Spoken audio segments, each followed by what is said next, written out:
Ako'y manalangin. Mahabagin naming Diyos, maraming salamat po sa lahat ng biyaya, pag-iingat, kalakasan at kalusugan na ipinagkakaloob niyo po sa amin at sa provision ng aming pangangailangan sa pang-araw-araw.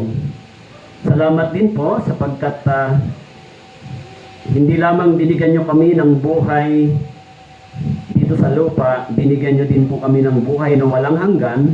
Natatahan kami sa darating na panahon kasama mo sa inihanda mong tahanan para sa amin. Sa araw na ito, nagtitipon po kami at nagsasama-sama para mag-aral ng salita ng Diyos upang ang aming pananampalataya, upang ang aming buhay ay patuloy na mahubog ng salita ng Diyos, maging katulad sa pamumuhay ng aming Panginoon habang kami ay naghihintay sa iyong pangalawang pagbalik. Sa araw na ito, alisin niyo po sa amin ang lahat ng hadlang upang ang salita ay hindi namin maunawaan. Buksan niyo po ang aming puso't isipan upang ang salita ng Diyos ay tunay na magturo sa amin at lumabas ito sa aming pagkatao, sa aming pamumuhay. Pakilagay din po ninyo ang salita sa bibig ng inyong lingkod upang maipangaral ang salita ng Diyos at ang Ebanghelyo. Maraming salamat po. Ito po ang aming panalangin sa pangalan ni Jesus. Amen. Po. Okay, kung may Bible po kayo, ay buksan po ninyo sa Galatians chapter 5, verse 1. Okay? So, isang talata lang. Dito tayo babase sa isang talata na ating pag-aaralan. Okay? So kung Galatians chapter 5 verse 1, okay? Nandiyan na po kayo? Galatians chapter 5 verse 1. Sige po. Okay. Nandiyan na po kayo? So kung nandiyan na po, babasahin natin ng sabay-sabay, dahan-dahan. Basahin po natin, 3, 2, 1. Para sa kalayaan ay pinalaya tayo ni Kristo, kaya't magpakatatag kayo at huwag pasakop na muli sa pamatok ng pagkaalipin. Okay po? Isang verse lang po yung tatalakayan natin, okay? Sa Galatians chapter 5 verse 1, ang sabi po dito, uulitin ko, para sa kalayaan ay pinalaya tayo ni Kristo. Kaya't magpakatatag kayo at huwag pasakop na muli sa pamatok ng pagkaalipin. Okay. So, nung Sunday, naalala nyo pa yung pinag-aralan natin? Anong book, anong chapter? Awit ano po? 73, di ba? Yung mabuti sa tao, di ba? Pinakamabuti sa tao ay maging malapit sa Diyos. Pero ngayon, yung topic natin ay tungkol sa kalayaan. Kasi binanggit dito sa verse 1. Tama po? Sa verse 1, binanggit yung salitang freedom o kalayaan. Nababasa nyo ba? Nandiyan, di ba yung kalayaan? Pinalaya. Actually, ano ba ang kahulugan ng salitang pinalaya? Tama po? Para mas madali nating maintindihan yung salitang freedom, so tignan muna natin yung history ng Pilipinas. Okay? Yung history ng Pilipinas doon sa ilalim ng mga Kastila o ng Fraile. Tama po? Sa history natin, pag binasa po ninyo, almost 350 years, tayo ay napailalim sa kapangyarihan ng mga Fraile o Kastila. Tama po? Ibig sabihin, ang mga Pilipino ay sa panahon yun naging alipin. Tama po? Wala tayong freedom para sa ating sarili. Sumusunod tayo sa pamantayan sa batas ng ibang bansa. Tama po? Kaya wala tayong sariling batas.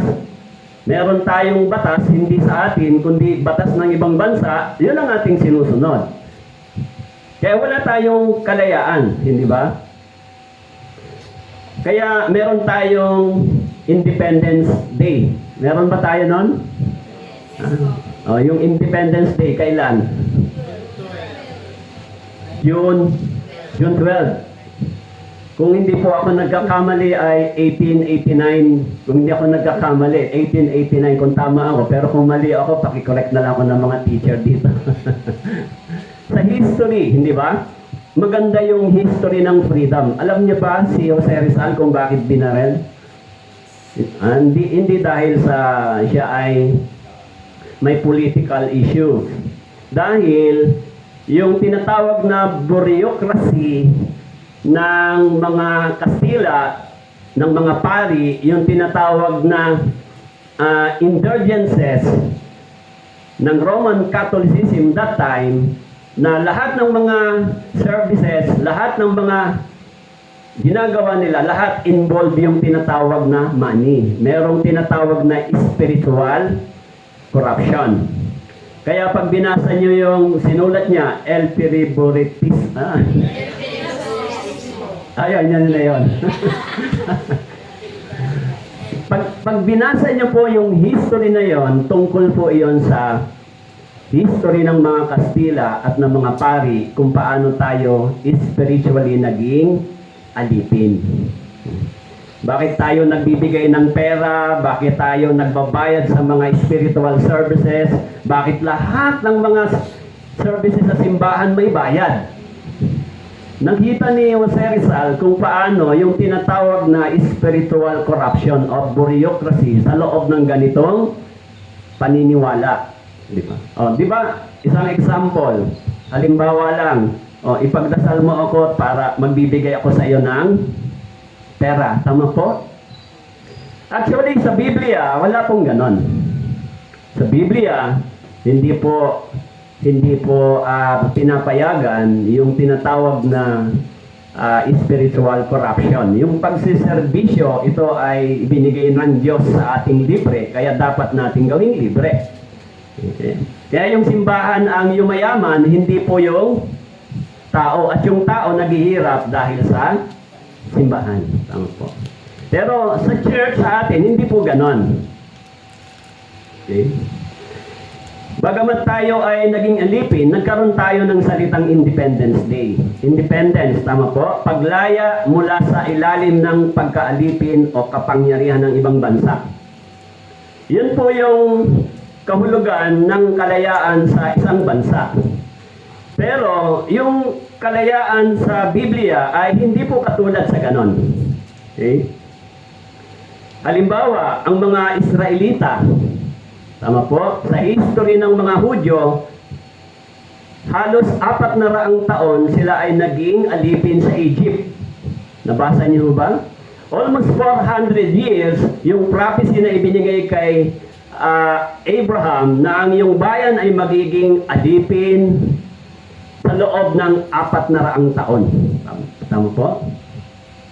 After 400 years, sila ay pinalaya ng Diyos sa pamamagitan po ni Moises.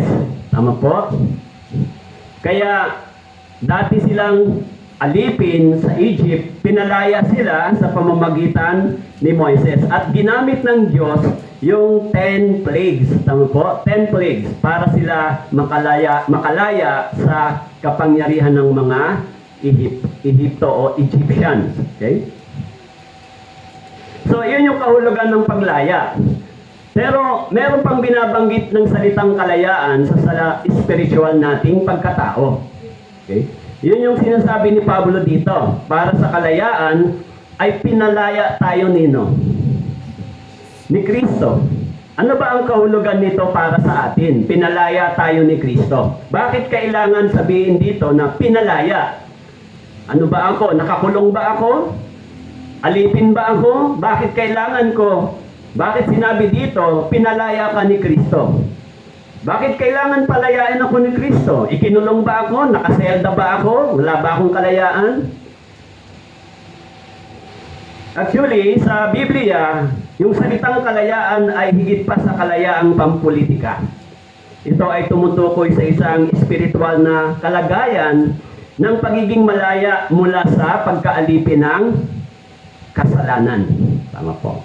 Mula sa pagkaalipin ng kasalanan o spiritual na kadiliman. Okay? Kaya nga, Yung kalayaang ito ay hindi po tumutukoy sa pisikal. No? Tumutukoy sa kalagayan nating spiritual. Okay? Paano ba tayo nakalaya? Actually, sa Biblia, mahalaga yung salitang freedom. Tama po? Kung meron salitang freedom sa Biblia, meron din salitang slavery o slave. Okay? Pero, binabanggit sa Biblia, sabi po, namatay si Kristo upang palayain tayo mula sa kasalanan, mula sa mahabang listahan ng mga batas at regulasyon. Tama po? Si Jesus Christ na parito para tayo palayain. Okay? Hindi upang palayain tayong gawin ang anumang gusto natin. Tama po? Hindi tayo pinalaya ng Diyos o ni Kristo. Kasi binabanggit sa verse 1, pinalaya tayo ni Kristo. Tama po? Naintindihan niyo ba yung salitang yon? Hindi ka lumaya sa pamamagitan ng sarili mo. Binanggit doon, pinalaya tayo ni Kristo. Kaya yung topic natin ngayon ay may title na Christ made us free. Tama po. So ano bang ibig sabihin nito para sa atin? Lalo na sa kalagayan natin ngayon. Okay? Actually, hindi tayo pinalaya para masunod natin ang gusto natin o pagbigyan ang sariling pagnanasa para bumalik tayo sa dati nating pagkakaalipin. Tama po? Kasi kapag ginagamit natin yung salitang pinalaya, ang kahulugan nun, dati kang alipin. Kung ikaw ay hindi naman alipin, bakit ka palalayain? Malaya ka naman. Tama po? Kaya ginamit yung salitang Christ made us free. Ang ibig sabihin, from slavery to the freedom. Tama po? Kapag pinalaya tayo, ibig sabihin, dati tayong alipin. Tama po? Kaya binabanggit dito kung paano tayo pinalaya ni Kristo. Actually, kung tayo ay nakakalaya, siguro mas malinaw na expression sa mga taong nakulong tas nakalaya. Mas ma-express nila yung joy, hindi ba? Na nakulong sila for the many years, tapos nung sila ay nakalaya, so masayang-masaya sila dahil nakalaya na sila, di ba? Yung mga nakulong sa matagal na panahon, tapos nakalaya sila, hindi ba masaya sila? Merong mga taong na-acquit, merong mga tao na nag-serve ng sentence, may mga tao na bigyan ng pardon, tama po? So kaya sila nakalaya. So pagkalaya nila, masaya ba sila? Masaya sila. Tama po. Isang, parang magising muna kayo. Pag nakalaya tayo sa asawa natin, masaya kaya tayo? Ay, hindi. Hindi ba? Pero pangit naman sabihin alipin tayo, di ba? Alipin na lang ng pagmamahal. Pwede na yon, di ba? Ay, yung mga binata at dalaga rito, wag mo na kayo sumali sa topic na yun. Kasi mahalaga yung freedom. Tama po? Depende sa freedom kung paano ka nagiging masaya. Okay? Kaya sinabi diyan, Christ made us free. Para saan? Bakit sinabi yon ni Jesus? Bakit sinabi ni Paul na pinalaya na tayo? Actually, merong dalawa binabanggit dyan, freedom from sin and death. Tama po? Sa Bagong Tipan, yung salitang pinalaya o liberty, nagre-represent po siya na tinatawag na represent release from the enslaving power of sin. Pinalaya tayo mula sa pagkaalipin ng kapangyarihan ng kasalanan. Tama po? Yun po yung kahulugan sa Bagong Tipan. Doon sa John chapter 8 verse 36, binanggit po iyon. Okay, puntahan po natin. John chapter 8 verse 36.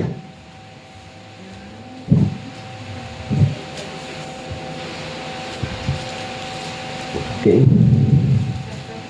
John chapter 8 verse 36. Sabi po dito, babasahin ko po.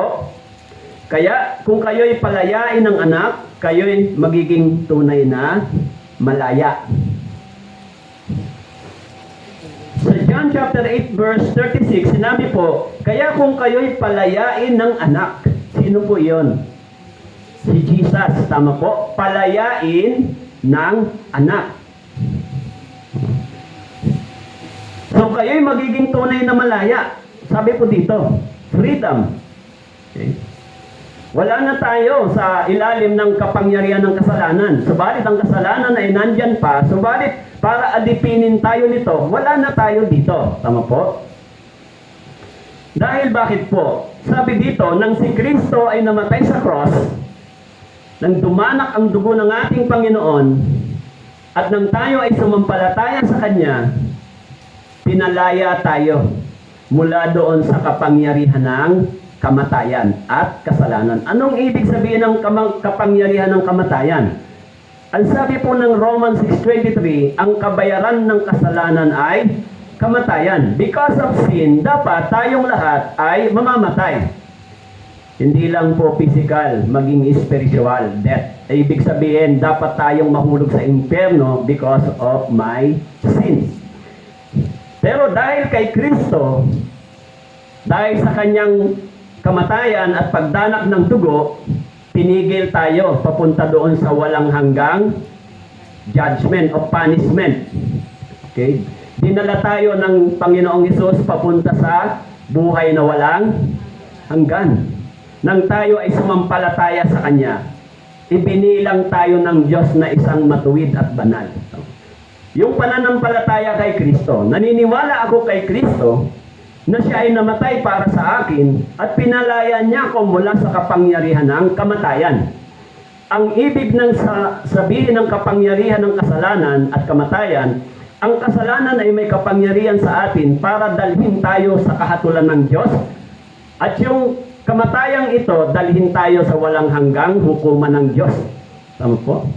Pero dahil kay Kristo, inalis niya yung kapangyarihang ito para tayo hindi mahulog sa walang hanggang kamatayan. Tama po? Kaya sabi po dito, through Christ, believers are freed from sin's penalty and the guilt of their past. Through Christ. Tama po? Ang sabi dito, believers are freed. Yung past tense niya ay tapos na. Tama po? Through Christ. Pinalaya tayo from sin's penalty. Anong ibig sabihin ng penalty? Dapat babayaran natin yung lahat ng ating pagsuway sa batas ng Diyos. Tama po? Yung lahat ng ating mga feelings of guilty na nilabag natin, lahat ng ito ay ano po? Binayaran, pinatawad, at pinalaya tayo ni Kristo. Di ba? Bakit po? Pag tayo ay nagkakasala, anong meron sa atin? Guilt. Tama po? May guilt ako sa ating puso sa isang bagay na dapat kong ginawa pero hindi ko nagawa. But every guilt that we committed, it is already freed and paid. Tama po? Bayad na. Doon sa cross. Kaya kung meron kayong ganon, dapat naisip nyo, tapos na yon, pinatawad na yon ni Jesus sa akin. Dapat ako magsimula ng bagong buhay sa Panginoon. Tama po? Kung ibinabalik sa atin, hoy, di ba ikaw, pag sinasabi sa ating isipan, ikaw, di ba immoral ka? Di ba ikaw dati ganito ka? Di ba ikaw dati ganito ka? Dati yon. Tama po? Pero ngayon, simula nung naunawaan ko yung pag-ibig ni Kristo, na lahat ng aking mga past sin, mga bagay na ginawa ko, everything from past to the future, it is already redeemed and paid. Tama po? Bayad lahat. Tapos na. Tama po? Ginawa yun ni Jesus Christ once and for all nang siya ay namatay doon sa cross. Kaya, kung tayo ba ay, halimbawa, tayo ngayon, pupunta pa ba ako sa impyerno? Halimbawa, nagalit ako, pupunta ba ako sa impyerno? Halimbawa, nakagawa ako ng mali, pupunta ba ako sa impyerno? Halimbawa, nakasabi ako hindi maganda, pupunta ba ako sa impyerno? Kung ako ay pinatawad na at ligtas na, hindi na ako pwedeng pumunta roon. Pero ano ang dapat gagawin ng Diyos pag hindi ako nagkaroon ng repentance o nagkaroon ng changes? Discipline. Tama po. Dahil tayo ay kanyang mga anak. Nang tayo ay naligtas, itinuturing tayong mga anak. One time lang yung pagiging anak. Tama po. Kung may anak kayo, one time nyo lang yan ipinanganak.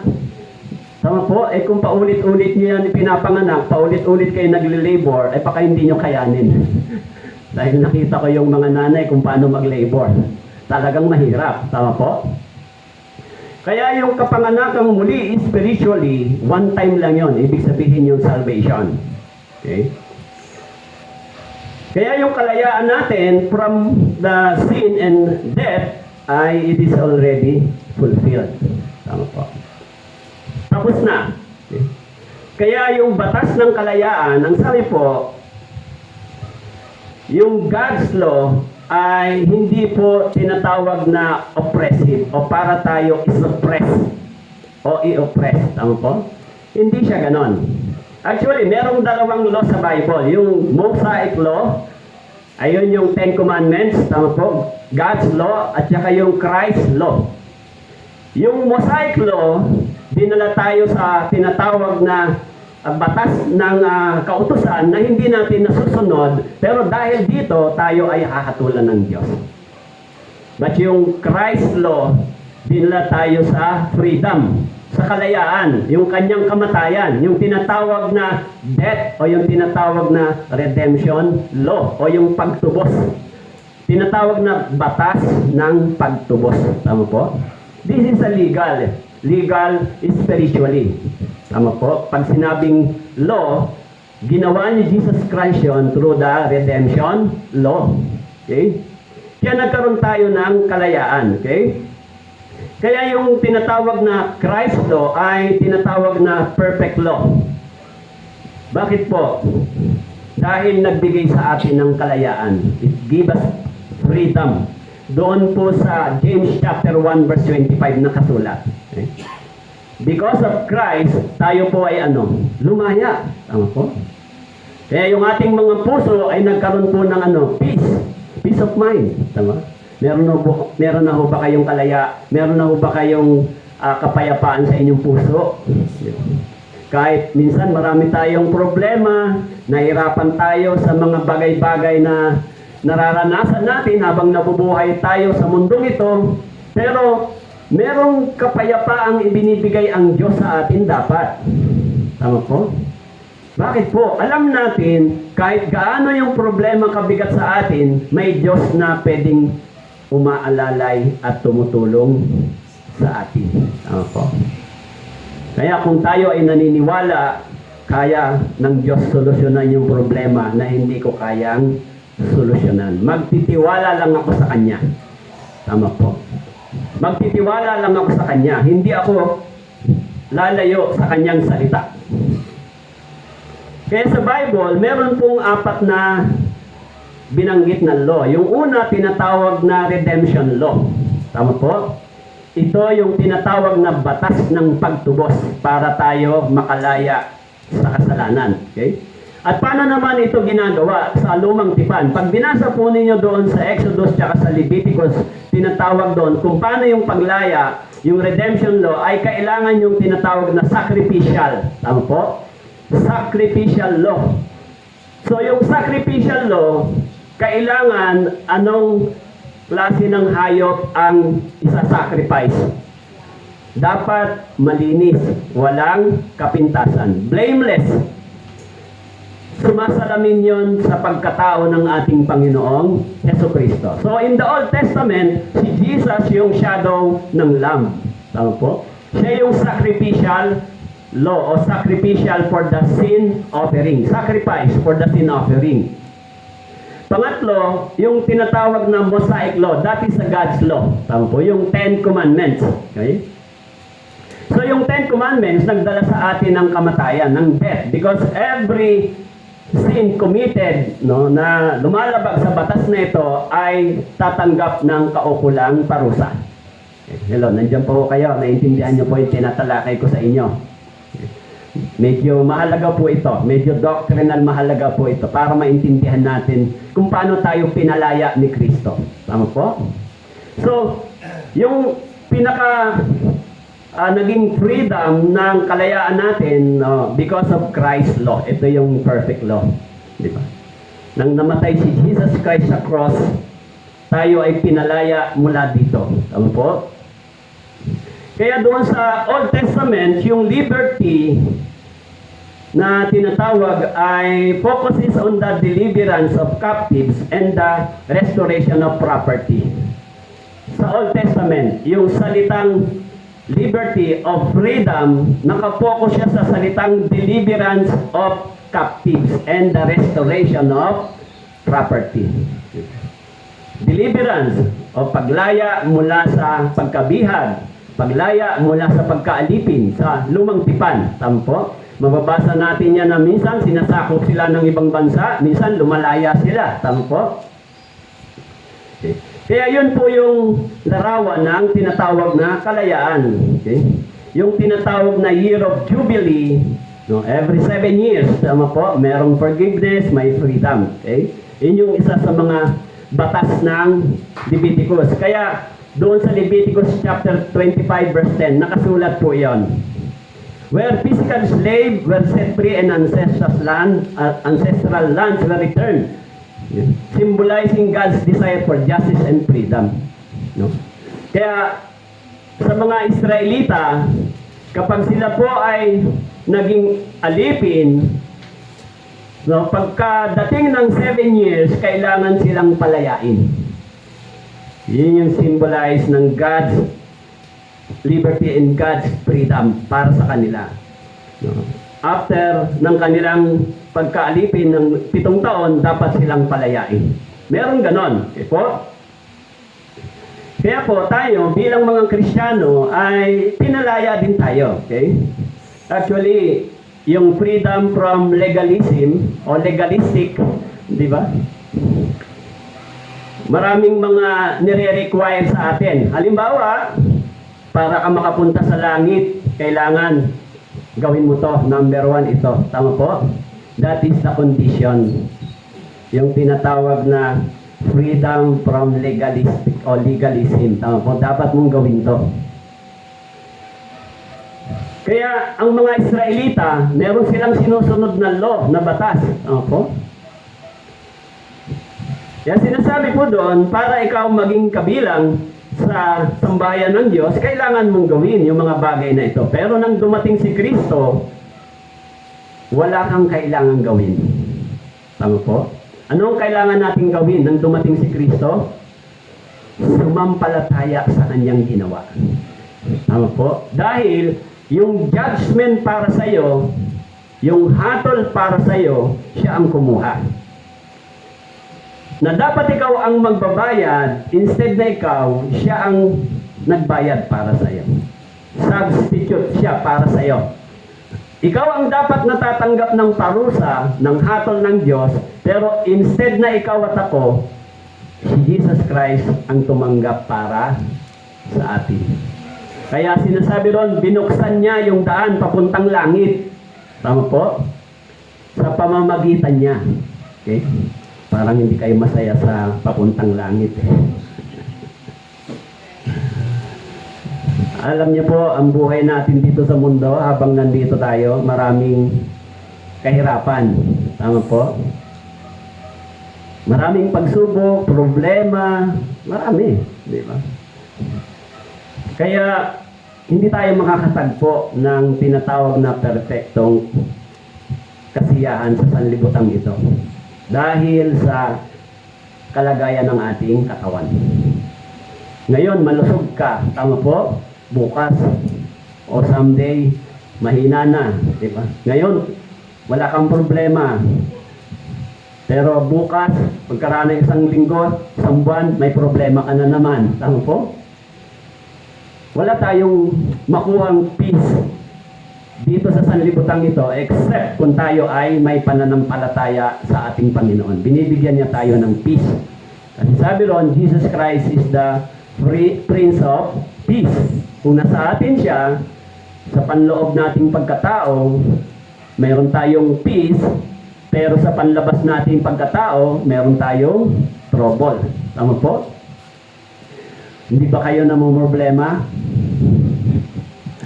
Wala ba kayong problema?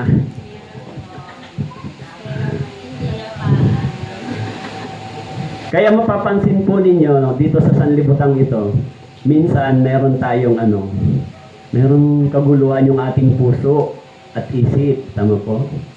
Kahit okay ako ngayon, baka pag uwi ko sa bahay, sasalubungin ako ng anak ko. Problema na naman tong anak kong ito. Di ba? Di tayo nawawala ng problema. Kaya yung tanging nagbibigay sa atin ng comfort, ng peace, yung Biblia at yung pananampalataya natin sa Diyos. Tinutulungan tayo na makapanatili. Di ba? Kaya nga ho, si Jesus Christ nang dumating dito, pinalaya niya tayo. Actually, isa sa pinakamalaking problema ng tao ay sin. Tama po? Because of sin, wala tayong peace sa pagitan ng Diyos at sa iyo. Because of sin. Tama po? Kung nabubuhay tayo sa kasalanan, ang Diyos malayo sa atin. Ayaw ng Diyos ng fellowship sa atin. Tama po? Dahil ayaw ng Diyos ng sin. Okay? That's why, sinasabi dito ni Pablo, tayo ay pinalaya mula dito. Okay? Kaya sa Galatians chapter 5, verse 13, sinabi ni Pablo, Galatians chapter 5, verse 13, sapagkat kayo, mga kapatid, ay tinawag sa kalayaan. Tinawag sa kalayaan. Okay? Parang dati tayong alipin ng kasalanan, tinawag tayo para lumaya. Mababasa natin sa Mateo chapter 11 verse 28, di ba? Come unto me, di ba? Lumapit kayo sa akin, kayong lahat ng mga nabibigatan, tama po, sa inyong mga pasanin. Bibigyan tayo ng kapahingahan, tama po? Kaya sinabi po, sapagkat kayo mga kapatid ay tinawag saan po? Sa kalayaan. Subalit, huwag lamang ninyong gagamitin ang inyong kalayaan bilang isang kadahilanan para daw saan? Sa laman. Okay? Kundi sa pamamagitan ng pag-ibig ay maging alipin kayo ng isa't isa. So, malinaw po yung purpose. Tama po?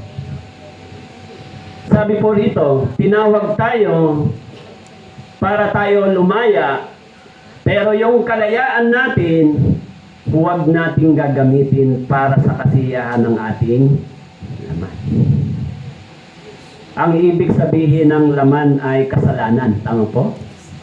Gusto niyong mabasa ang ibig sabihin ng laman? Nandun sa Galatians chapter 5. Ano ang ibig sabihin ng laman dito? Okay. Sa Galatians chapter 5, nakasulat ang gawa ng mga laman.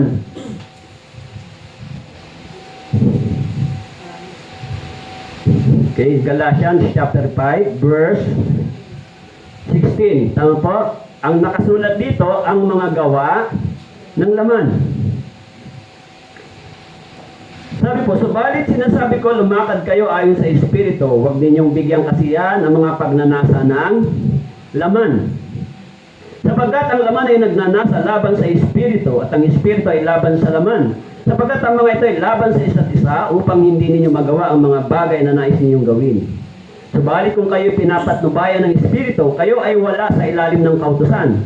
Ngayon ay hayag ang gawa ng laman. Ang mga ito ay pakikiapid, karumihan, kahalayan, pagsamba sa Diyos-Diyosan, pangkukulam, alitan, pagtatalo, paninibugo, pagkagalit, pagkamakasarili, pagkakabahagi, pagkakampi-kampi, pagkainggit, paglalasing, kalayawan, ang mga tulad nito. Binabalaan ko kayo ng aking pagbabala noong una sa inyo, ang mga gumagawa ng gayong mga bagay ay hindi magmamana ng kaharian ng Diyos. Tama po. Kaya sinasabi ni Pablo, kung tayo ay pinalaya na, huwag nating gagamitin ito para sa layunin ng laman. Tama po. Sa layunin dapat ng Espiritu. Sa layunin ng maluluwalhati ang pangalan ni Kristo. Tama po? Maluluwalhati ang pangalan ng Diyos. Dapat ito na yung gusto natin. Ano ang isusukli ko sa iyo, Panginoon, sa lahat ng kabutihan mo sa akin? Tama po? Kaya sabi niya rito, pinalaya tayo. So our old nature is like the pig and the raven. Old nature, yung dati nating pagkatao. Tama po? Always looking for something unclean or which to feed. Our new nature is like the sheep and the dove. Okay. Yearning for that which is clean and holy. Tama po? So, no wonder a struggle goes on within the life of the believer. The unsaved man knows nothing of this battle because he does not have the Holy Spirit. Sabi po dito, yung ating lumang pagkatao ay parang katulad ng baboy at saka ng raven. Ano ba sa Tagalog ang raven? Uwak. Tama po? Ang mga uwak, dumadapo sila sa mga patay. Tama po? Kinakain nila yung mga patay na hayop at laman. Tama po? At yung baboy din, kahit paliguan mo siya, bumabalik siya doon sa putik o sa dumi. Tama po? Kung saan siya tumatay, doon din siya nahihiga. Tama po? What if ganun ang tao? Hindi ba? Makikipagkamay kaya kayo sa ganung tao? Hindi pwede. Tama po? Yung uod nga lang, makita natin, nandidiri tayo eh. Di ba? Ganun daw yung luma nating pagkatao. Kaya, sabi po, sa ating lumang pagkatao, always looking for something unclean on which to feed. Yung mga maruming bagay, gusto ng ating lumang pagkatao. Kasi iyon ay kasalanan. Tama po? Kumbaga, dumudumi tayo because of sin. Hindi tayo nagiging malinis sa paningin ng Diyos. Kaya nga ginamit yung salitang, nilinis na kayo ng dugo ni Kristo. Tama po? Nilinis, pinabanal. Ginawa tayong banal ng Diyos. Sinugasan tayo ng dugo ni Kristo. Ito yung aral ng Biblia sa atin. Kaya dapat tayong mabuhay dito. Tama po? Hindi ito tungkol sa religion. Tungkol ito sa pamumuhay natin pagkatapos nating matanggap ang biyaya ng Diyos. Kaya nga, hindi ba yung topic natin ng last Sunday ay mas ano ang mabuti sa tao? Maging malapit sa Diyos. Maging malapit ka sa Diyos, malapit ka sa tatay mo sa langit. Yun ang kahulugan. Tama po? Pero kung ikaw ay mabubuhay sa kasalanan at magiging marumi, hindi lalapit ang Diyos sa iyo at hindi ka magiging kaaya-aya sa paningin ng Diyos. Kayo po, pag may anak kayo, ang dungis at maruming-marumi, sasabihin niyo ba, ang pogi naman ng anak ko, ang ganda niya, tapos mukha niya puro putik. Diba? Tapos yung katawan niya duming-dumi, sasabihin niyo ba yon? Anak, halika rito, yayakapin kita. Sama may dami siyang putik, kung may tae-tae pa siya sa kamay dahil hindi niya alam na tae yun, di ba? Ay, sorry po sa example kasi mas madaling maisip yung marumi na yan, di ba? Kahit ikaw, hindi mo yayakapin yung anak mo, anong gagawin mo muna? Lilinisan mo muna, halika rito, kasang kita, linisan, bibihisan, tsaka mo siya tatanggapin. Tama po? Sa spiritual na bagay, ganun din tayo. Nilinis muna tayo ng Panginoon bago tayo nagkaroon ng fellowship sa Diyos. Dahil yung mga maruming bagay ay hindi pwedeng makapasok sa loob ng kabanalan ng Diyos. Tama po?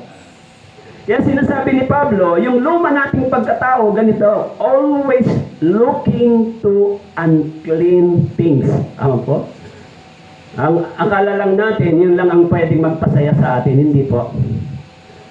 Meron pong mas pagpapasaya sa atin nang hindi po galing sa ganitong bagay. Subukin po ninyo yun. Yun yung pagsunod sa kalooban ng Diyos.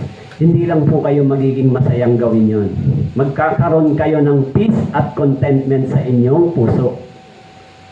Kung sinasabi ko po sa inyo yun na turo lang, teaching lang, wala pong silbi yun. Tama po? Pero marami ng tao na nakaranas ng ganon. Na-experience nila dahil sa pagsunod nila sa kalooban ng Diyos, pagsisikap mabuhay ayon sa kaluwalhatian ng Diyos, meron silang ganong puso.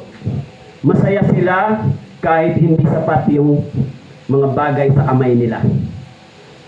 Tama po? Nagkakaroon sila ng katahimikan, ng kapayapaan kahit alam nila na pagkatapos ng 3 araw, hindi ko alam kung saan yung budget pa uli manggagaling. Pero meron sila sa puso na Alam nila ang Diyos, hindi sila pababayaan. Ano po? Binibigyan sila ng Diyos ng assurance. Na yung assurance at kagalakan, hindi po nakikita ng tao. Pero ikaw, nauunawaan mo at nararamdaman mo na ang Diyos ay nagko-comfort sa iyo. Sa panahon ng struggles, ng pagdurusa, hindi nakikita ng tao na ikaw ay kino-comfort ng Diyos. Ano po? Ganun po ang Diyos. Kaya yung kanta nila kanina, di ba? Maganda. The way maker. Actually, ang Diyos ay gumagawang hindi natin minsan namamalayan. Tama po? Even at the time we sleep, tama po? God is working. Tama po? Gumagawa ang Diyos, hindi natin namamalayan. Okay? Kaya, akala lang natin, ang Diyos ay hindi kumikilos. Pero kung ang Diyos ay nasa atin, ang Holy Spirit nasa atin, at ninanais nating lumakad sa Kanya, ang Diyos gumagawa kasama tayo. Lumalakad tayo kasama ang Diyos. Huwag niyo pong kalilimutan yon. Hindi tayo pinababayaan ng Diyos. Kung kayo ay may anak, hindi niyo pinababayaan, di ba? Pag nakita niyo walang ganito, kayo ang nagkakaloob, no po? Hindi kayang tiisin ng magulang ang anak pag nagugutom, di ba? Kahit na ano pa nga yung anak, hindi masunurin, pero pag nakikita niyang ganito ang kalagayan, yung magulang ay hindi nakakatiis. Yun yung puso ng Diyos sa atin. Tama po? Kaya, dapat nating maintindihan yung pag-ibig ng Diyos. Walang limitasyon. Yung pag-ibig ng tao may limitasyon. Tama po? So kaya sabi po dito, dapat tayong lumaya mula sa kaisipang tapos na ako sa dati kong pagkatao. Our new nature is like the sheep and the dove, yearning for that which is clean and holy. Gusto ko na yung malinis na bagay. Hindi ako nagkakaroon ng kapayapaan kapag nakakagawa ako ng hindi tama sa paningin ng Diyos. Tama po? Dapat meron na tayong ganitong puso. Di ba? Yung mga kabataan o yung mga testimony nila kagabi, first time na nakikita ko sa kanila yung transformation. Nababasa na nila sa sarili nila yung before and after. They realize much more. Pag nare-realize mo yung bagay na yun, nagtatransform yung pagkatao mo. Hindi ba? Kaya kayong mga magulang, kung ang mga anak nyo ay nagbabago, nag-change sila, hindi nyo yun ginawa. Ang gumagawa nun ay ang Diyos sa kanilang buhay at pagkatao. Hindi natin kayang baguhin ang tao, di ba? Kahit anong bait nga ng magulang, minsan ang mga anak hindi pa rin sumusunod di ba? Pero kapag sila ay nakaunawa ng biyaya at pag-ibig ng Diyos, naturally, dumarating yung pag-ibig at pagpapatawad ng Diyos sa kanilang puso. Naturally, nagsisimula yung pagbabago ng kanilang isip at pagkatao. Yung dati nilang kaisipan, nagiging bago. Dati, yung iba, dati ang sinasabi nila, dati ako pag sinasabihan ako ng nanay ko, tatay ko, ayoko ng ganon. Galit ako, hindi ako nakikinig. Pero pag naunawaan mo yung salita ng Diyos, yung biyaya ng Diyos, dapat kang makinig. Dapat mong tanggapin yung sinasabi ng mga magulang mo sa iyo. Dahil walang mga magulang na magsasabi sa iyo, anak, tumalon ka sa bangin. Diba? Tumalon ka sa bangin, walang magulang na ganon. Kaya, kung nababasa na nila, tinatanggap nila yung pangaral ng magulang nila, dahil naunawaan nila yung biyaya at yung salita ng Diyos na dapat nilang gawin ito, binago sila ng Diyos at ng salita ng Diyos. Now, kung ganun na sila, pagpapalain ba sila ng Diyos? Yes. Yung blessings ng Diyos ay ibinibigay naturally sa kanila. Tama po? Pero hindi po yun gawa ng tao. Yun ay gawa ng kapangyarihan ng salita ng Diyos sa kanilang mga puso. Kayo po, paano nyo babaguhin ang isang lasinggero? Paano nyo babaguhin ang isang taong, ang masamang tao? Paano mo babaguhin ang puso ng isang taong murderer at killer? Paano mo babaguhin? Hindi natin kaya yon. Tama po? Pero maraming mga tao, nung nagpunta po ako ng Leyte, naalala ko, doon mayroong dumalo sa Bible seminar na nakulong siya ng for 20 years kasi marami siyang pinatay. sa Muntinlupa. Sa loob ng bilibid, doon siya nagsimulang mag-aral ng salita ng Diyos. Na wala silang magagawa doon eh. Merong pumunta doon ng mga missionary, mga pastors. So binigyan siya ng Bible study sila. Simula noon, doon siya nagsimula magsaliksik at doon nakalaya siya na-realize niya yung forgiveness ng Diyos. Tapos nung nakalaya siya, nabigyan siya ng pardon, umuwi siya ng Leyte, nagkandak ako ng Bible seminar doon, nakadalo siya. Anong narinig niya, yung forgiveness at saka yung gospel, mas lalo siyang nagpasalamat. Sabi niya, Pastor, this is the first time na naunawaan ko kung gaano kadakila yung pag-ibig ng Diyos. Dahil bakit po? Dahil sa dami niyang kasalanan, doon niya na-realize na siya din ay kasamang pinatawad ng Diyos at tinubos. Pero siyempre tayo, hindi natin kailangan maging katulad niya para mas ma-appreciate natin yung kabutihan ng Diyos. Tama po? Kaya tayo rin, kahit na ganitong kalagayan natin, tumanggap din tayo ng ganon. Kayo din na nandito, di ba? Kaya kung ang mga kabataan ay lumaki sila, lumago sa church, na-realize nila, actually, blessed nga ako sa testimony nila na pag ganito, yung pagod ng pagtuturo, pag-encourage, pagpapayo ay hindi na nasayang. Tama po? Someday, marirealize nila yung legacy mo bilang isang pastor na nagawa mo yung responsibility mo. Tama po? Kasi makikita mo yung resulta ng ginagawa mo, hindi sa'yo. Makikita mo sa kanila kung ano ang kinalabasan nila sa pakikinig ng Biblia. Tama po?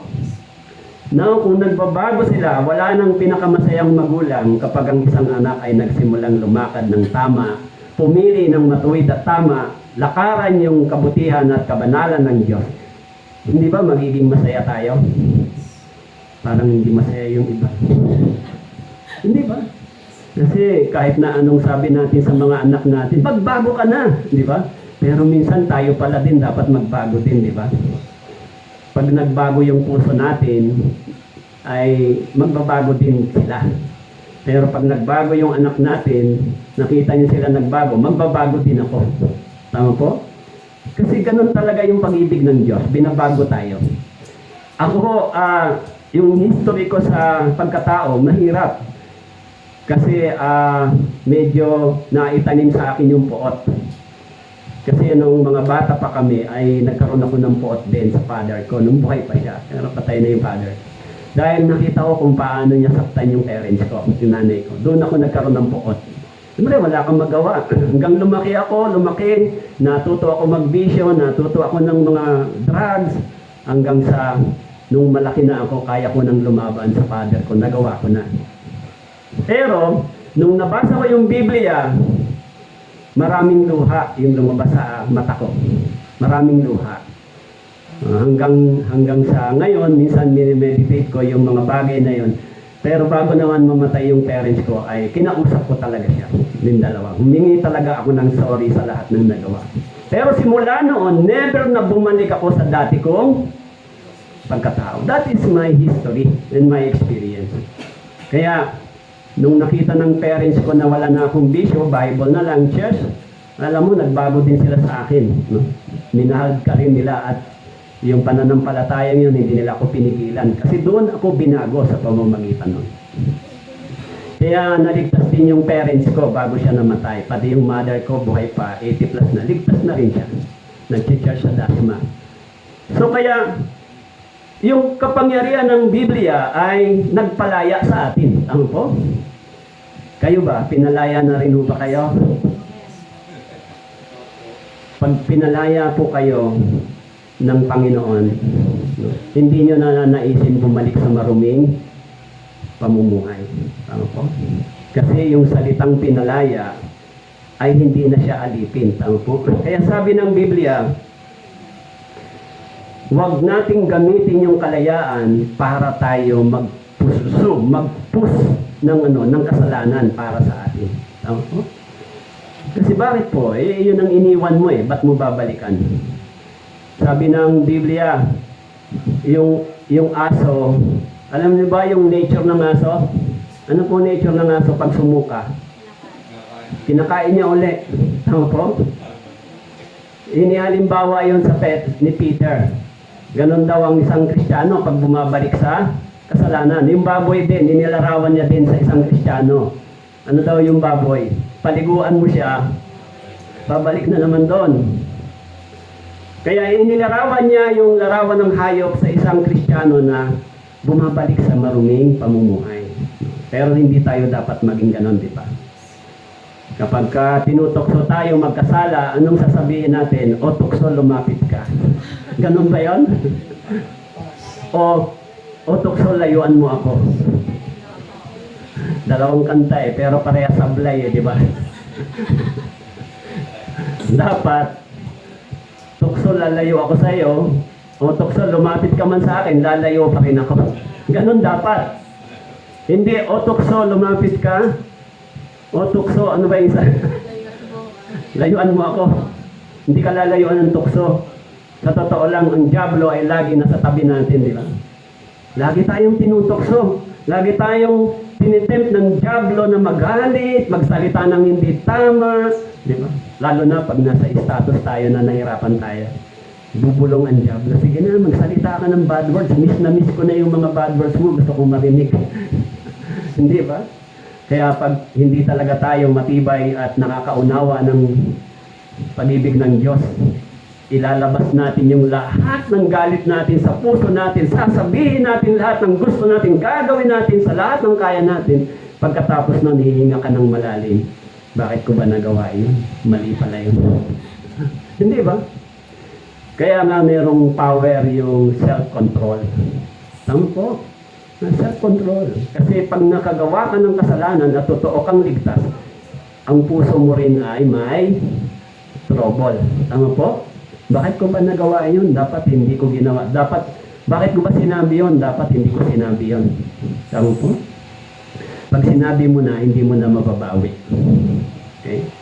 Kaya nga, sabi rito, pinalaya tayo. So, sa Revelation chapter 1 verse 5, sinabi po, mula kay Jesucristo na siyang saksing tapat, ang panganay mula sa mga patay at ang pinuno ng mga hari sa lupa doon sa umibig sa atin at sa nagpalaya sa atin mula sa ating mga kasalanan sa pamamagitan daw ng kanyang dugo.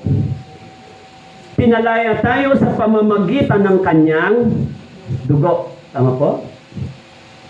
Dugo ng ating Panginoon. Di ba? Pinalaya tayo. Mga brothers and sisters, blood is life. Buhay po iyan.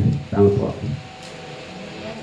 Kaya yung kalayaan natin, hindi po tayo binayaran sa material na bagay. Hindi tayo tinubos ng pera, ginto o pilak. Tinubos tayo ng mahalagang dugo ni Kristo. Huwag natin pong sayangin yun. Tama po? Pinalaya tayo. Okay? Kaya yung kalayaan natin ay hindi po sa pamamagitan ng material na bagay, kundi sa pamamagitan ng dugo ng ating Panginoon. Okay. Dumanak yung dugo niya doon sa cross. Okay. Kaya doon sa Galatians chapter 4 verse 31 sabi, kaya mga kapatid, hindi tayo mga anak ng babaeng alipin, kundi ng babaeng malaya. Actually, sa lumang tipan, may dalawang klase ng babae. Si Hagar at saka si Sarah. Tama po? Si Sarah ay tinatawag na anak ng malaya. Malaya at si Hagar ay alipin. Tama po? Alipin ba si Hagar? Hello, nandiyan po kayo. Si Hagar ay alipin. Alipin ni Abraham. Alipin ni Sarah. Tama po? Kaya, tayo ay galing sa malaya, hindi na tayo alipin. Tama po? Pinalaya tayo sa pamamagitan ng kapangyarihan ng Ebanghelyo. Hindi na tayo alipin ng kasalanan. Tayo ay alipin na ngayon ni Kristo. Okay? Kaya doon po sa Isaiah chapter 61 verse 1, sabi po, ang Espiritu ng Panginoong Diyos ay sumasa akin, sapagkat hinirang ako ng Panginoon upang ipangaral ang mabuting balita sa inaapi. Kanyang isinugo ako upang magpagaling ng mga bagbag na puso, upang magpahayag ng kalayaan sa mga bihag, at buksan ang bilangguan sa mga bilanggo. Sa tingin niyo ba, ito po ba ay bilanggo sa rehas? Ito po ay prophecy ni Isaiah sa pagdating ni Jesus Christ tungkol kay Jesus. Sabi niya, upang ipangaral ang mabuting balita para magpagaling, para palayain ang mga bihag, buksan ang bilangguan sa mga bilanggo. Bilanggo po ng kasalanan. Tama po? Kaya nga tayo, nung tayo po ay naligtas, ang kapangyarihan ng Ebanghelyo na ating narinig ay nagbigay sa atin ng karunungan at kaalaman. No, na yung iba ang sinasabi nila, ngayon ko lang nalaman, 2,000 years ago pa pala nang namatay si Jesus Christ, ang kasalanan ko pala ay bayad na. Tama po? Pinatawad na pala ako ni Jesus. Kaya sabi ng Biblia sa Hebreo chapter 9 verse 22, kung walang pagdanak ng dugo, walang kapatawaran ng mga kasalanan. That is the condition. So, nung dumanak ang dugo ni Kristo sa cross 2,000 years ago, yung ating kasalanan ay napatawad. Pero bakit ngayon ko lang nalaman? Ngayon ka lang nakinig kasi ng Ebanghelyo, ng salita ng Diyos, ng Biblia. Ito yung magandang balita. Tama po. Kasi noon, nakikinig tayo nito, pero wala tayong naintindihan. Tama po?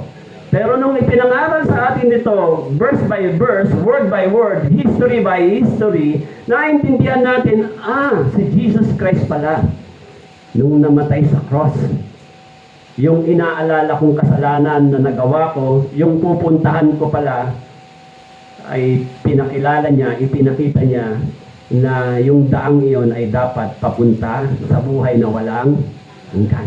Tama po. Kaya, kung nabasa niyo po yung Pilgrim's Progress, napakagandang books po nun. Tama po.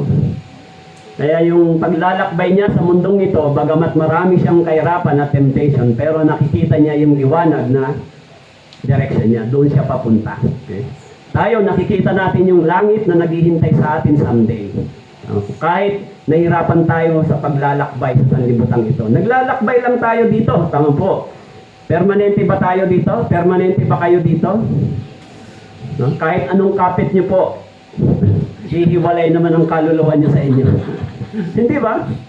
Ayaw ko pa umalis, pero ang kaluluwa mo aalis. Kahit gusto mo pang manatili, pag hindi na, tapos na. Tama po. Isipin natin yung bagay na yon na kahit na ayaw ng isang tao, mangyayari sa kanya. Tama po?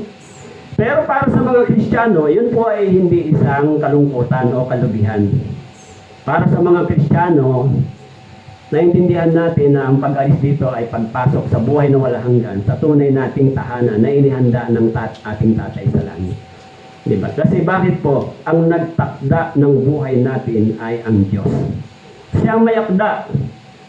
Alam natin yung birthday natin, pero hindi natin alam yung araw ng kamatayan. Tama po? Alam niyo ba yung birthday nyo? Di ba? Kaya pag alam niyo yung birthday nyo, huwag niyo na akong sabihin dahil hindi kami makapagbibigay ng regalo sa inyo. Physically, pero alam niyo na rin yung spiritual birthday nyo. Alam niyo na rin. Ayan. So, kaya pag dumalaw yung missionary sa inyo, tatanungin kayo, kailan birthday mo spiritual? Ang ibig sabihin, kailan ka na saved? Actually, tinatanong talaga nila yon, kailan ka na saved? Tapos, kung naintindihan mo pa talaga yung biyaya ng Diyos. Hindi naman masama yung tanong nila di ba? Kung hindi mo naman naintindihan, tutulungan ka nilang ipaliwanag sa iyo Hindi naman yung pagtatanong nila para intrigahin ka lang Oy, naligtas ka na ba? Di ka pa pala naligtas, pupunta ka sa impyerno. Naku, mahirap yan. Hindi naman ganun di ba? Ipapaliwanag nila sa iyo uli kung paano nangyari yung salvation. Diba? Kaya yung counseling po, hindi po tungkol sa problema lagi iyan. Oy, magpa-counseling ka kay pastor. Yung counseling po ay tungkol sa salvation. Tama po? Naunawaan nyo na po ba na ligtas na kayo? Pag hindi pa, ipapaliwanag pa sa atin isa-isa, unti-unti. Yan po ang counseling na tinatawag. Okay? Pero, ang Christian life natin, kung minsan na may trouble. Tama po? Kaya minsan tayo nahirapan. So, doon po sa Luke chapter 4 verse 18, ang Espiritu ng Panginoon ay nasa akin, sapagkat ako'y hinirang niya upang ipangaral ang magandang balita sa mga dukha. Ako'y sinugo niya upang ipahayag ang paglaya sa mga bihag. Sa Luke chapter 4 verse 18, sabi po, isinugo para sa paglaya ng mga bihag. Si Jesus, isinugo para lumaya ang mga bihag. Ang ibig sabihin nun, ang mga taong nasa ilalim ng kapangyarihan ng kasalanan. Okay? Actually, dati spiritually bulag tayo. Nakasulat sa 2 Corinthians chapter 4 verse 4, bulag tayo. Hindi natin nauunawaan yung ebanghelyo. Yung biyaya at pag-ibig ng Diyos, yung forgiveness, yung blood, di natin naintindihan kung anong meaning nito. Tama po. Naniniwala tayo dito pero hindi natin naintindihan. Tama po. Dati, pag sinabing si Jesus Christ, kilala mo? Oo. Naniniwala ka bang namatay siya? Oo. Pero hindi natin naintindihan kung anong meaning nito para sa atin. Hanggang dumating sa ating puso yung biyaya na ako pala ay tinubos na at pinatawad na. Tama po. Actually, hanggat hindi mo nakita yung sarili mo katulad ng tax collector sa harapan ng Diyos, hindi mo ma-appreciate yung biyaya ng Diyos. Hanggat hindi mo nakita yung sarili mo, isa kang miserable sinner, hindi mo ma-appreciate yung habag at biyaya at pag-ibig ng Diyos. Tama po. Pero pag nakita mo yung sarili mo isang miserable sinner, ma-appreciate mo yung habag, pag-ibig at biyaya ng Diyos. Tama po. Dahil doon, pinatawad niya tayo sa lahat. Pinalaya tayo. Okay? Kaya sa John chapter 8 verse 32, sabi po, at inyong malalaman ang katotohanan, at ang katotohanan ang magpapalaya sa inyo. Malalaman ang katotohanan, at ang katotohanan magpapalaya sa inyo. Ayaw paniwalaan ng tao na kailangan mong maligtas, kailangan mo magbago ng pag-iisip, kailangan magbago ng paniniwala, kailangan mo magbago ng direksyon. Yan ang katotohanan. Dahil yung dati nating direksyon ay papunta tayo sa walang hanggang kahatulan ng Diyos. Lumalakad tayo sa malawak na daan. Tama po? Dati. Pero nung naunawa natin yung biyaya ng Diyos, bumalik tayo. Tama po? Kung tayo ay tinutokso ng kasalanan, sinasabi nila natin na, teka, hindi na yata ito tama. Tama po? Pag nagkakamali tayo, meron na yung konsensya natin na sinisiil tayo, sinasabihan tayo na mali ang iyong ginawa. Ano po? So, meron na tayong repentance sa ating puso. Bumabalik agad tayo doon sa linya, sa daan na inilagay ng Diyos sa ating harapan. In Hebrews chapter 12, nilagay ng Diyos sa harapan natin yung daan na dapat nating lakaran. Yan na yung buhay nating mga Kristiyano. Tama po? Kaya, gumagawa sa atin ng Panginoon. Okay? So, anong klaseng pamumuhay dapat meron ang isang pinalaya? Okay? Ano bang klaseng pamumuhay dapat meron ang isang pinalaya? Ako, pinalaya din ako ng Diyos. Pinalaya ako sa puot, sa bisyo, sa lahat ng mga bagay na mali na ginagawa ko, pinalaya ako ng Diyos. Pag naiisip ko pa lang yun, meron na akong fear. Teka, wala na, hindi na ito ang pagkatao ko. Ano po? Pinalaya. So, anong buhay dapat meron tayo? Kung tayo pinalaya ng Diyos, mula sa pagkaalipin, hindi na tayo dapat mabuhay bilang isang alipin. Ano po? Parang you try to become a slave again. Sinusubukan mo bang maging alipin muli? Lord, pinalaya mo ako, gusto ko uli maging alipin. Pwede ba yon? Hindi mo na kayang maging alipin muli. Tama po? Hindi na kayang gawin yun sa'yo. Unless ikaw mismo gusto mo maging alipin. Tama po? Bakit po? Unang-una, ang mga taong pinalaya ng Diyos, ikinukonsintira ng Biblia na ang katawan mo at ang pagkatao mo ay hindi na pag-aari mo yan. Tama po? Ikaw ay naging pag-aari ng Diyos. Kaya nga, dati kang alipin ng kasalanan, ngayon dapat maging alipin ka ni Kristo sa paggawa ng matuwid at mabuti. Tama po?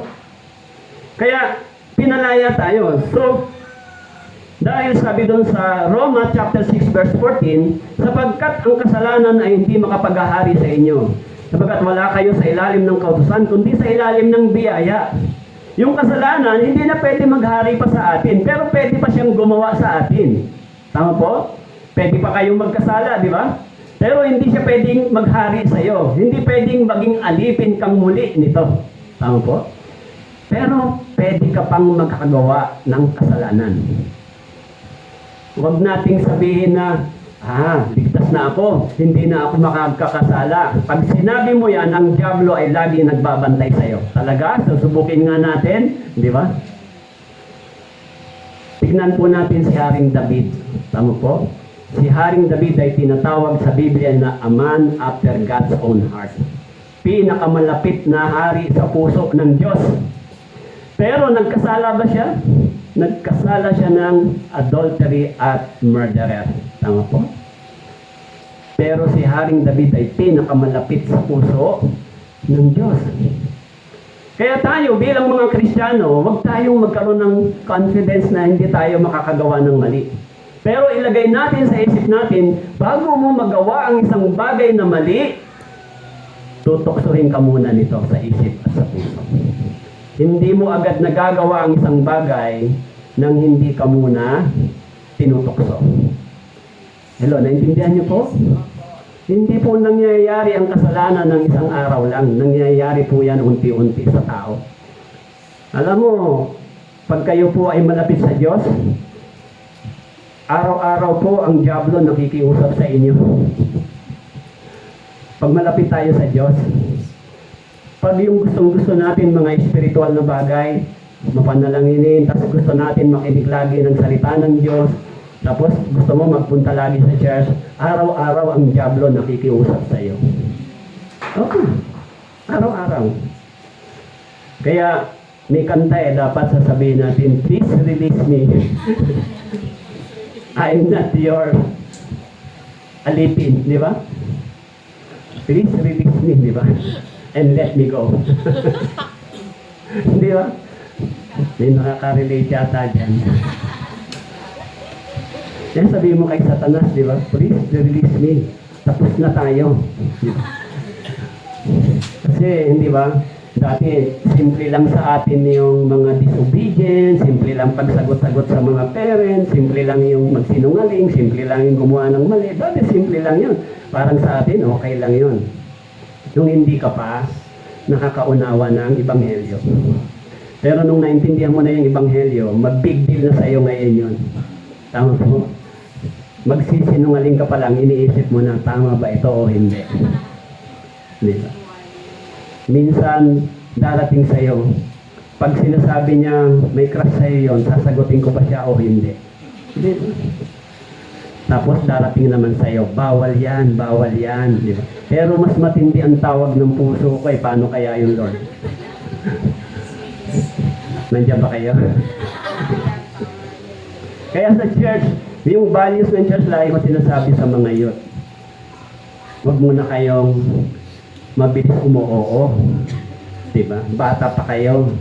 Nung kagabi, Bible study, bata pa kayo, mag-aral muna kayo, mangarap muna kayo, magtapos muna. Pag may trabaho na kayo, tapos nasa edad na kayo, pag hindi pa kayo mag-asawa, church na magtutulak sa inyo. Mag-asawa ka na kasi may trabaho ka na. Pero ngayon, siyempre, bata pa, bawal sa church. Huwag nyo munang gawin ngayon. Tama po?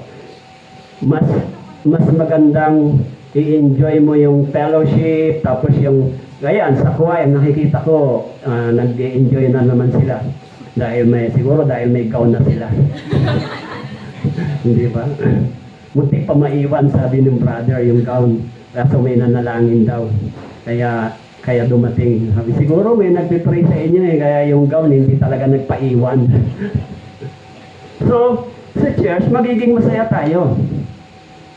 Pero wag po niyong sabihin na hindi kayo magkakaproblema. May problema pa rin po tayo. Pero magiging masaya tayo sa Panginoon. Pag sumusunod tayo, dahil sabi dyan, yung gawain natin ay hindi na yung dati. Di ba?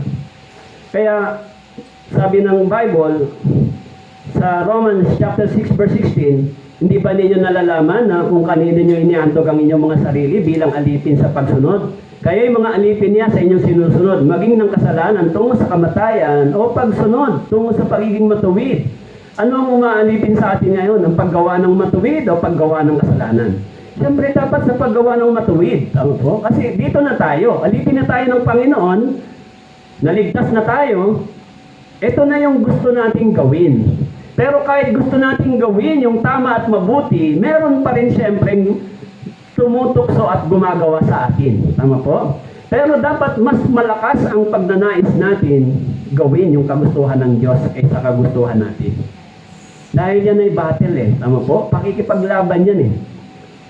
Pagka natalo ka ng temptation, isang beses lang yun, pero malaki ang mawawala sa iyo. Tama po?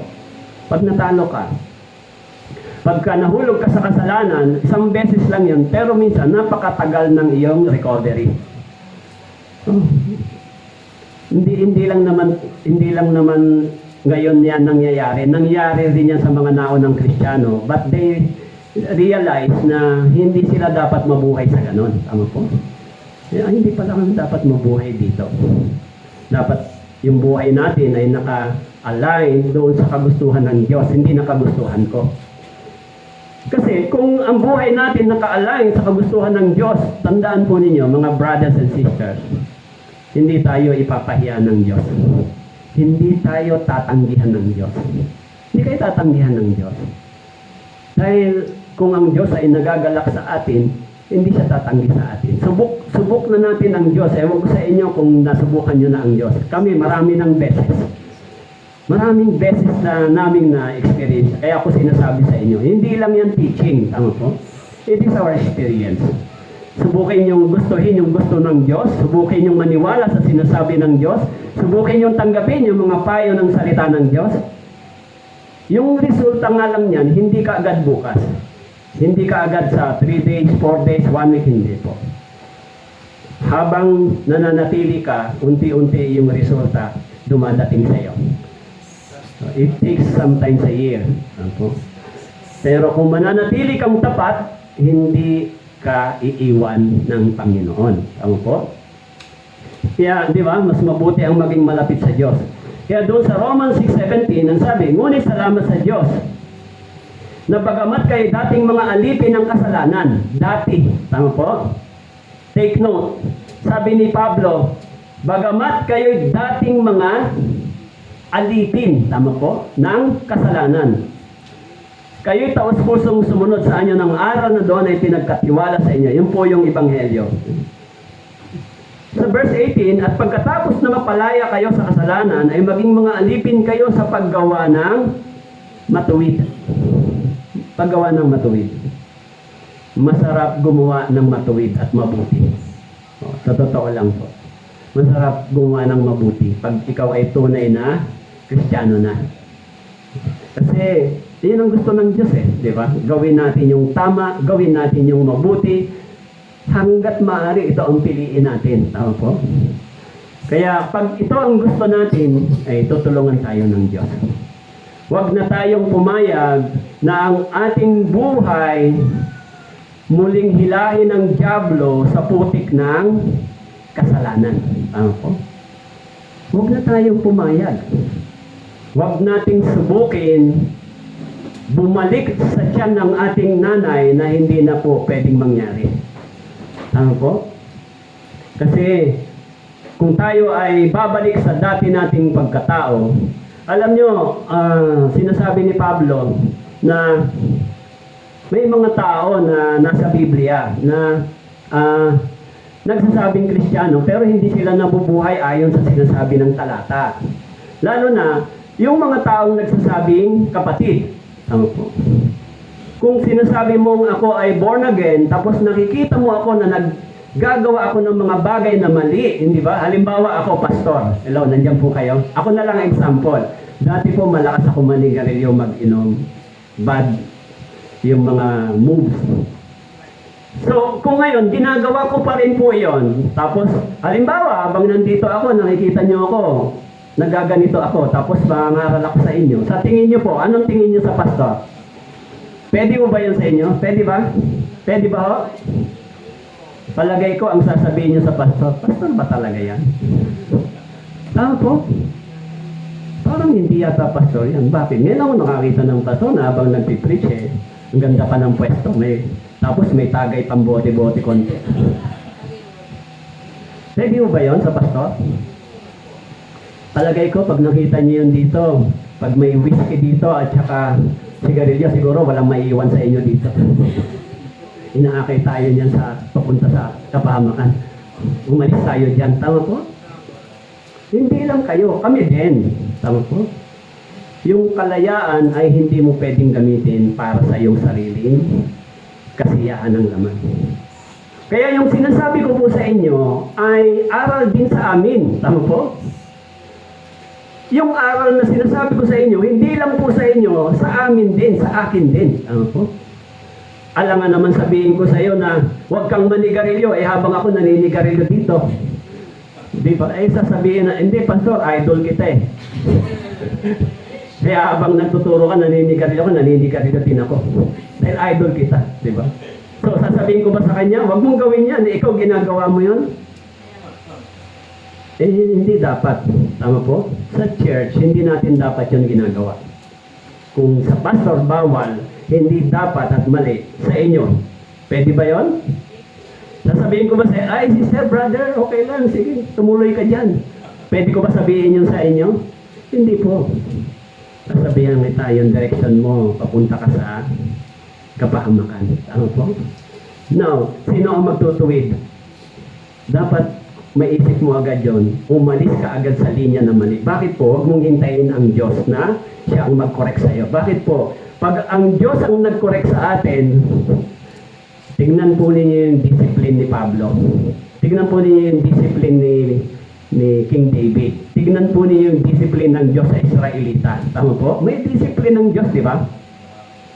Takot ba tayo sa disiplina ng Diyos? Gusto niyo ba disiplina ng Diyos?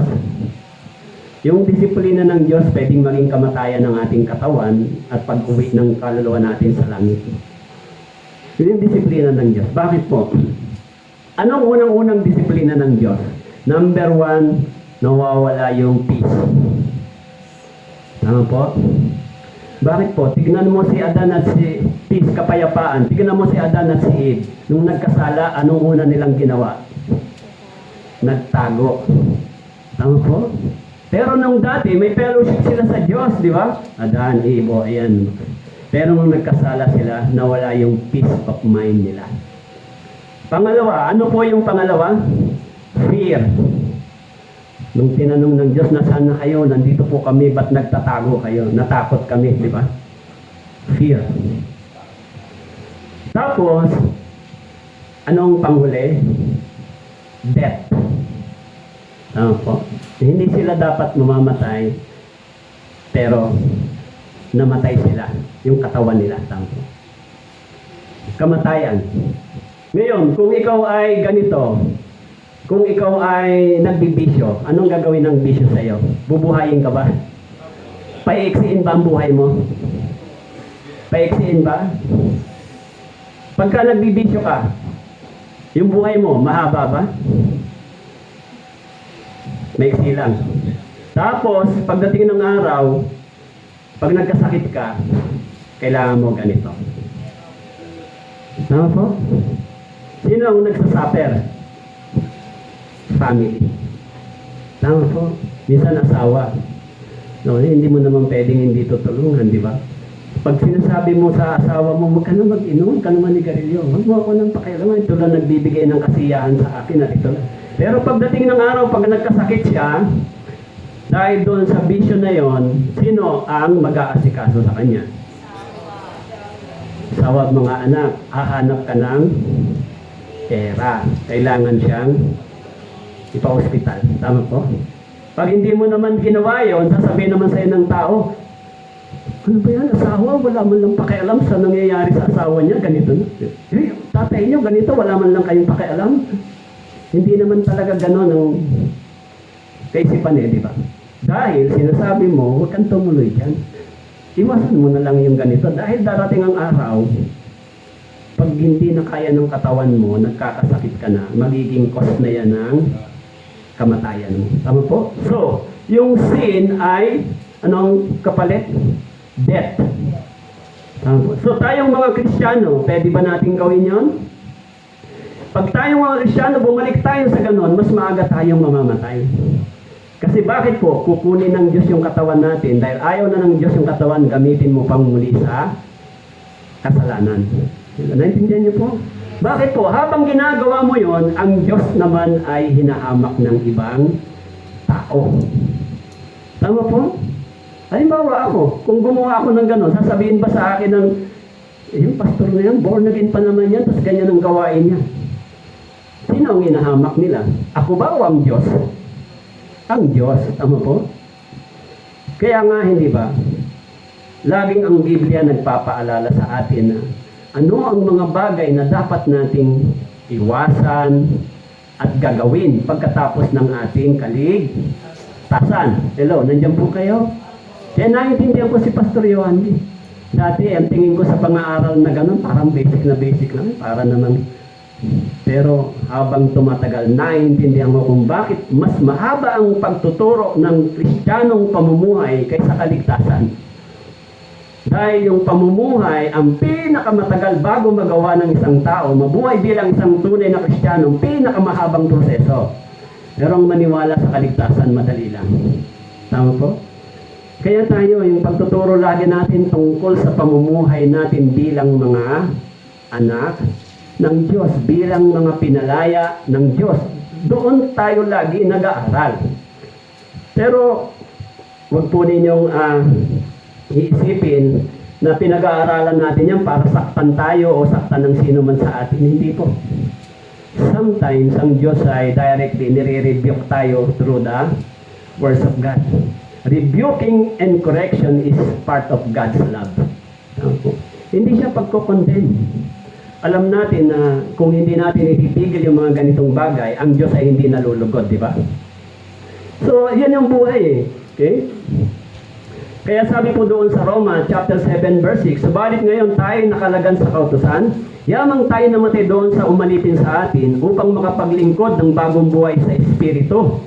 Binuhay tayong muli ng Diyos para makapaglingkod ng bagong buhay sa Espiritu. Tama po? Para mapaglingkuran natin ng Diyos. No? Sabi niya, sapagkat ang tinawag sa Panginoon ng siya'y alipin ay malaya sa Panginoon. Gayon din ang tinawag ng siya'y malaya ay alipin ni Kristo. 1 Corinthians chapter 7 verse 22.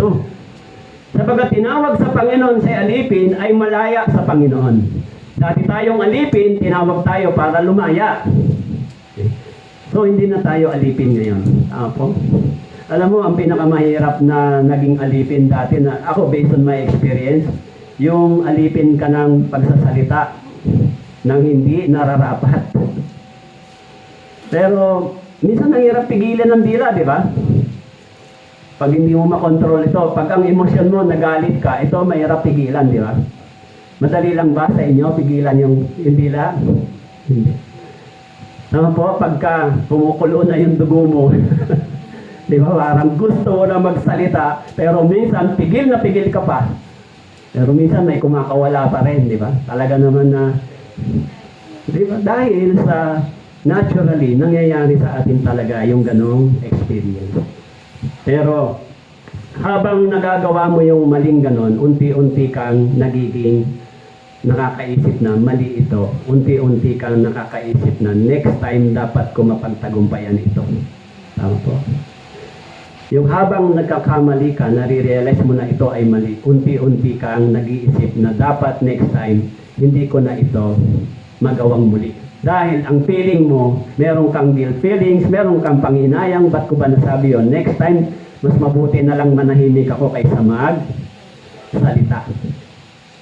Yan po ay literal na nangyayari at experience. Tama po? Kahit na sinong tao ay pwedeng daanan ng ganon. Pero pag malago na kayo sa Panginoon, makakaya nyo na pong tanggihan yung ganong bagay. Yung pagiging paglakas ng emosyon natin. Di ba? Malakas ang emosyon minsan, di ba? Lalo na kung may mga problema tayo sa dugo, di ba? May problema pa kayo sa dugo. Yung mga high blood. Pero kahit no blood naman, nagagalit din di ba? Low blood. Low blood tsaka high blood, parehas lang nagagalit, di ba? Wala namang yung high blood talaga. Siguro mas madali lang yung high blood. Yung low blood, medyo mabagal lang. Pero yung high blood, mabilis. Di ba?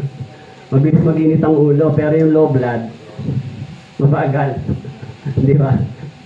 Ano lang ho yan ha, pag-iisip ko lang, pero wala pong theory tungkol doon.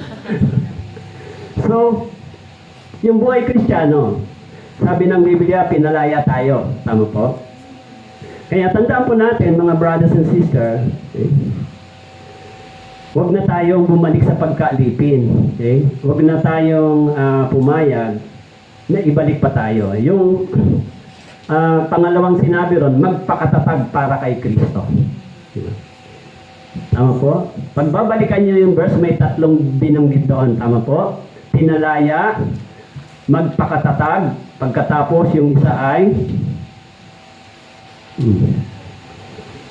huwag nang pasakop muli sa pamatok ng pagkaalipin. Tatlong hakbang, di ba? Una, sabi doon, pinalaya. Pangalawa, magpakatatag tayo sa Panginoon. Magtiwala tayo sa Diyos. Sabi diyan, magpakatatag. Okay? Maging matibay. Okay? Bakit po? Dahil lahat ng mga taong naligtas ay maaaring dumaan sa pagsubok, pagtukso. Kaya sabi ng Biblia, magpakatatag kayo. In 1 Corinthians chapter 15 verse 58, magpakatatag. Huwag tayong susuko. Huwag nating hatulan yung ating sarili. Pag tayo ay nagkamali, isipin agad natin kung paano tayo babalik sa tama. Huwag natin patagalin. Tama po? Naintindihan niyo po? Hindi po tayo kinokondem o ina-accuse ng Bible kung tayo ay nagkakamali. Pero kung hindi tayo bumabalik kaagad sa Panginoon, nabubuhay tayo sa kasalanan, ikokondem tayo ng salita ng Diyos. Pero kung tayo ay nagnanais huminto, bumalik, magsisi sa Panginoon at sabihin, Lord, please tulungan mo ako next time na mapagtagumpayan ito. Hindi tayo hinahatulan ng Biblia. Tama po? Kasi gusto ng Diyos bumalik tayo, di ba? Umalis tayo kung alam nating mali. Hindi na tayo mga bata, di ba? Mga bata pa ho ba kayo? Hindi nyo ba alam yung tama at mali? Ha? Kung hindi natin nalalaman yung tama at mali, malaking problema yon. Kahit nga hindi pa tayo Kristiyano, alam natin yung tama at mali. Diba? By conscience, nakipid natin yung mali. Pero yung kasalanan at paggawa ng kasalanan ay huwag nating isipin na ito ay isang joke lang sa paningin ng Diyos. Mga brothers and sisters, yung paggawa ng kasalanan sa paningin ng Diyos, huwag nating isipin hindi ito serious offense o hindi ito seryosong usapin sa Diyos. Ito ay isang seryosong usapin sa Diyos, yung paggawa ng sin. Ano po? Kasi sabi sa Galatians 5:26, tayo ay naging mga anak ng Diyos. Tama po? Now, kung ikaw ay isang magulang, yung paggawa ng kasalanan ng anak mo, hindi yan isang joking na usapin. Tama po? Kung dahil sa kanya, ay napapahiya ka, di ba? Nasabihin sa'yo ng teacher, Mami, Daddy, yung anak mo, masaya ka ba pag siya ay gumagawa ng kasalanan o mali? Siyempre, dapat mo siyang i-confront, di ba? Sabihan. Kasi yung paggawa ng kasalanan ay isang seryosong usapin. At pag hindi natin sila na ituwid, na i-correct, baka akala nila okay lang yun sa Panginoon. Okay lang yun. Hindi po. Tungkulin natin silang paalalahanan, sabihan. Paano pag hindi sila nakikinig? Kung sa church, hindi sila nakikinig, ilagak mo sa Diyos. Pero, huwag tayong gumaya sa ginagawa nila. Bakit po? Kasi sa church, halimbawa, tulad sa isang pastor, halimbawa ako isang pastor, tapos nakita ko yung isang kabataan, sasabihan ko, sister, huwag kang tumuloy dyan kasi mapapahamak ka. Paano pag sinabi niya, buhay ko to pastor, akong bahala dito? Siyempre, sasabihan mo siya, ipapakita mo sa kanya saan kahahantong. Saan ang dulo niyan, dito kahahantong. Ang pinakagawain ng counseling, ipakita mo sa kanya kung ano ang magiging consequence ng kanyang ginagawa at desisyon. Pero hindi mo siya pwedeng i-force na baguhin. Ipakita mo sa kanya yung magiging dulo. Tama po? No, kung matatanaw niya yung dulo niya na siya ang mawawasak at masisira, pwedeng maisip niya na yun ang dahilan kung bakit siyang dapat mag-change. Ano po? Kasi tayo, mas gusto natin mag-stay sila. Ako gusto ko, nandito tayo sa church. Pero kahit gusto ko yon, kung hindi mo naman gusto, wala akong magawa. Ano po? Dahil sa free will ng isang tao. Ba't pag akong tinanong mo, Pastor, dapat ba mag-stay ako sa church? Absolutely, dapat mag-stay ka. Kahit nakagawa ako minsan ng mali, dapat ba magtuloy ako? Absolutely, manatili ka. Hanggang dumating sa puso mo yung repentance na mali pala ang ginagawa ko. Tama po? So, kusang loob kang lumalapit sa Diyos nang hindi ka pinipilit. Tama po? Alam mo naman kasi yung mali at tama eh. Tama po? Actually, tayo naman, alam naman natin yung mali at tama. Alam niyo ba yung mali at tama? Ito alam natin. Kasi ipapaunawa ng Diyos sa atin yun kung hindi natin naiintindihan. Kaya sa church, huwag nating hayaan na yung church ito. Itong church, itong mga kabataan, tayo. Itong church, huwag nating hayaan na sasabihan ng mga tao na diyan ka pa nagsisimba pero yung buhay mo ganun ganito. Anong binago sa'yo, di ba? Pero pwede nating maiwasan yon, tama po?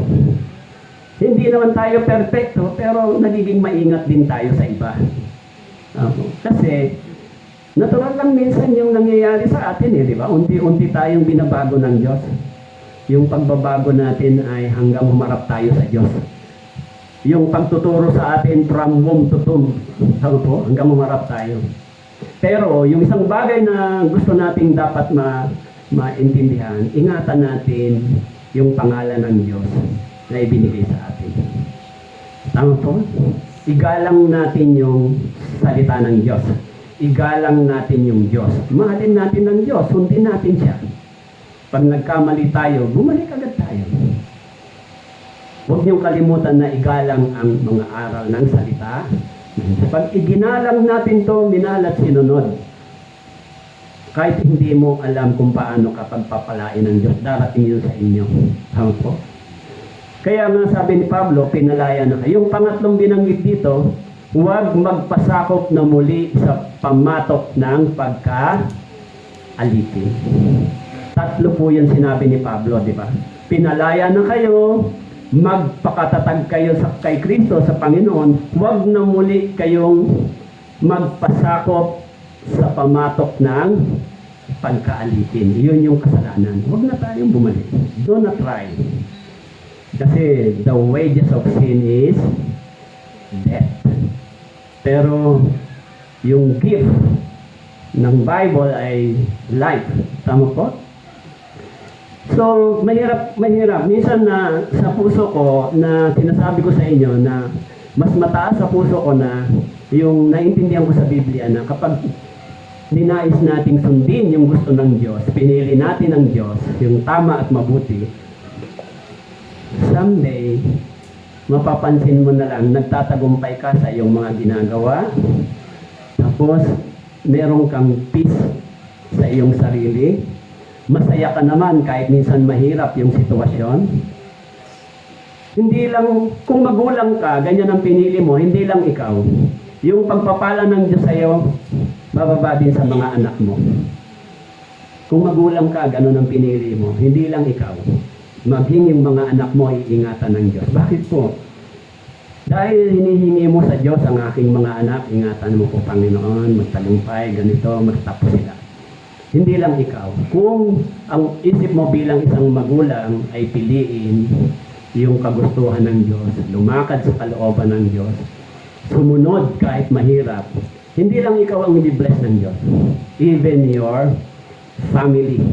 At kung ang husband mo ay hindi pa rin Kristiyano, iingatan din ng Diyos hanggang sa dumating yung panahon na siya ay makakilala sa Diyos.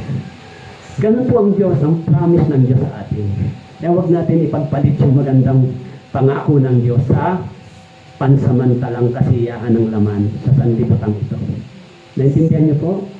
Sabihin natin sa sarili natin, malaya na ako. Di ba? Pero hindi ako dapat na muling maalipin ng kasalanan ito dahil pinalaya na ako ni Kristo. Tayo po'y manalangin. Ama naming Diyos, salamat po dati kami naging alipin ng mga kasalanan ito. Kaya kung kami po ay nagkasala, dalhin niyo po ang aming puso sa pagsisisi at pagsisikap na maglingkod, manumbalik sa iyo, gawin ang mabuti at tama, magkaroon kami ng takot sa iyong salita at igalang namin ang mga aral na ito. Igalang namin ang iyong salita, O Diyos, at mahalin. Pagpalain niyo po ang mga brothers and sisters na ito. Ito po ang aming dalangin sa pangalan ni Jesus. Amen. Okay, thank you very much.